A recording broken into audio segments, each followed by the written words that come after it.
देश हित को सर्वोपरि रखते जो अपने कर्तव्यों को सर्वोपरि रखें। हमें सिर्फ शिक्षा और कौशल तक ही सीमित नहीं रहना है। एक नागरिक के तौर पर चौबीसों घंटे देश के नागरिक कैसे सजग रहें, इस दिशा में भी प्रयास बढ़ाने आवश्यक है। हमें समाज में वो चेतना लानी है। कैमरे लगे हो या न लगे हो, लोग ट्रैफिक की रेड लाइट जंप न करें। लोगों में कर्तव्य बोध इतना ज्यादा हो कि वो समय पर दफ्तर पहुंचे, अपने दायित्वों को निभाने के लिए आगे बढ़कर काम करें। हमारे यहाँ जो भी प्रोडक्ट बने उसकी क्वालिटी इतनी बेहतर हो कि मेड इन इंडिया देखकर लेने वाले का गर्व और बढ़ जाए। जब देश का हर नागरिक जिस भी भूमिका में है, जब वो अपने कर्तव्यों को निभाने लगेगा तो देश भी आगे बढ़ चलेगा। अब जैसे प्राकृतिक संसाधनों के इस्तेमाल से जुड़ा विषय है।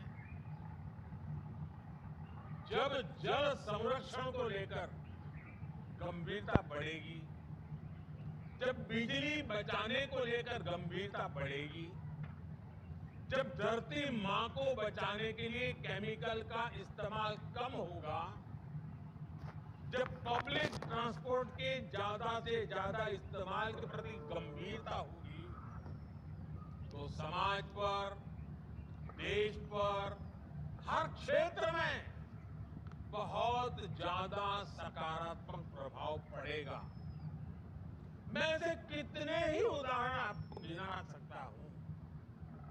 आप भी मानेंगे कि छोटी छोटी बातें हैं, लेकिन इनका इम्पैक्ट बहुत बड़ा होता है।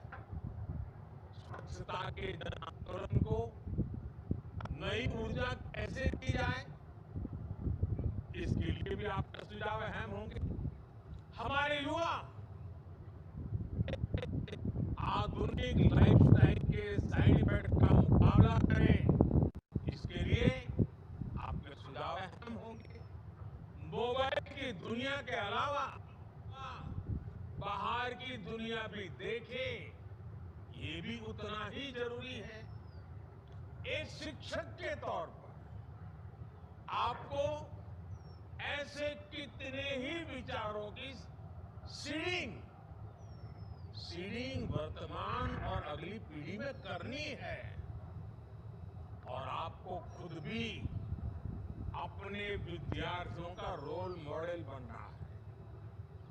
देश के नागरिक जब देश के हित की सोचेंगे, तभी एक सशक्त समाज का निर्माण होगा। और आप भी जानते हैं कि जिस तरह समाज का मानस होता है, वैसी ही झलक हमें शासन प्रशासन में भी नजर आती है। मैं अगर शिक्षा के क्षेत्र की बात करूं, तो उससे जुड़े भी कितने ही विषय हैं। 3-4 साल के कोर्स के बाद हमारे शिक्षण संस्थान प्रमाण पत्र देते हैं, डिग्रियां देते हैं, लेकिन क्या हमें ये सुनिश्चित नहीं करना चाहिए कि हर छात्र के पास कोई न कोई स्किल अनिवार्य रूप से हो? ऐसी चर्चाएं, इससे जुड़े सुझाव ही विकसित भारत की यात्रा का मार्ग स्पष्ट करेंगे। इसलिए आपको अपने हर कैंपस, हर संस्थान और राज्य के स्तर पर इन विषयों पर मंथन की एक व्यापक प्रक्रिया के रूप में आगे बढ़ना चाहिए। साथियों, विकसित भारत के निर्माण का यह अमृतकाल वैसा ही है, वैसा ही समय है जैसे हम अक्सर परीक्षाओं के दिनों में देखते हैं। विद्यार्थी अपने परीक्षा के प्रदर्शन को लेकर बहुत आत्मविश्वासी होते हैं, लेकिन फिर भी अंतिम समय तक वो कोई कोर कसर बाकी नहीं छोड़ता। हर विद्यार्थी अपना सब कुछ झोंक देता है, समय का पल पल एक ही देह से जोड़ देता है, और जब परीक्षा की तारीखें आ जाती हैं, डेट डिक्लेयर हो जाती है, तो ऐसा लगता है पूरे परिवार की परीक्षा की तारीख आ गई है। सिर्फ विद्यार्थी नहीं, बल्कि पूरा परिवार ही एक अनुशासन के दायरे में हर काम करता है। हमारे लिए भी देश के नागरिक के तौर पर परीक्षा की डेट डिक्लेयर हो चुकी है। हमारे सामने 25 साल का अमृतकाल है। हमें 24 घंटे इसी अमृतकाल और विकसित भारत के लक्ष्यों के लिए काम करना है। यही वातावरण हमें एक परिवार के रूप में बनाना, ये हम सबकी सामूहिक जिम्मेवारी है। साथियों, आज दुनिया की आबादी तेजी से बुजुर्ग हो रही है और भारत युवा शक्ति से सशक्त है। एक्सपर्ट बताते हैं कि आने वाले 25-30 वर्षों तक वर्किंग एज पॉपुलेशन के मामले में भारत सबसे अग्रणी रहने वाला है। इसलिए भारत के युवाओं पर पूरी दुनिया की नजर है। युवा शक्ति एजेंट ऑफ चेंज भी है और बेनिफिशियरीज ऑफ चेंज भी है। आज जो युवा साथी कॉलेज और यूनिवर्सिटी में हैं, उनके कैरियर को भी यही 25 साल तय करने वाले हैं।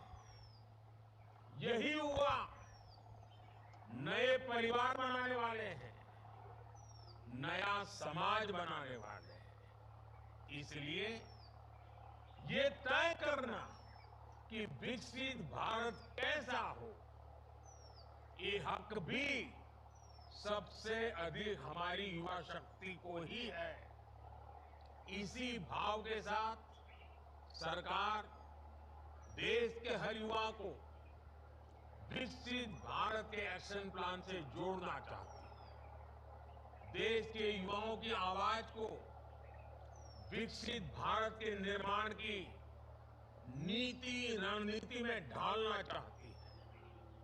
युवाओं के साथ आप सबसे ज्यादा संपर्क में रहते हैं, इसलिए इसमें आप सभी साथियों का योगदान बहुत महत्वपूर्ण होने वाला है। साथियों, हमें प्रगति के जिस रोड मैप पर चलना है, वो सिर्फ सरकार तय नहीं करेगी, उसे देश तय करेगा। देश के हर नागरिक का इनपुट उसमें होगा, सक्रिय भागीदारी इसमें होगी। सबका प्रयास यानी जन भागीदारी एक ऐसा मंत्र है जिससे बड़े से बड़े संकल्प सिद्ध होते हैं। स्वच्छ भारत अभियान हो, डिजिटल इंडिया अभियान हो, कोरोना से मुकाबला हो, वोकल फॉर लोकल होने की बात हो, हम सभी ने सबका प्रयास की ताकत देखी है। सबका प्रयास से ही विकसित भारत का निर्माण होना है। आप सभी विद्वद्जन स्वयं भी देश के विकास के विजन को शेप करने वाले लोग हैं, युवा शक्ति को चैनलाइज करने वाले लोग हैं। इसलिए आपसे अपेक्षाएं कहीं अधिक है। ये देश का भविष्य लिखने का एक महाअभियान है। आपका हर सुझाव विकसित भारत की इमारत की भव्यता को और निखारेगा। एक बार फिर आप सभी को आज के इस वर्कशॉप की तो शुभकामनाएं देता हूं, लेकिन आज से जो आंदोलन शुभारंभ हो रहा है और मेरा पक्का विश्वास है कि 2047 तक हम विकसित भारत बना सकते हैं, मिलकर के बना सकते हैं। आज यात्रा का आरंभ हो रहा है। नेतृत्व शिक्षाविदों के हाथ में है, नेतृत्व विद्यार्थियों के हाथ में है, नेतृत्व शिक्षण जगत की इंस्टीट्यूशंस के हाथ में है। और ये अपने आप में देश बनाने वाली और स्वयं को भी बनाने वाली पीढ़ी का कालखंड है। उन सब के लिए मेरी बहुत बहुत शुभकामनाएं हैं। धन्यवाद।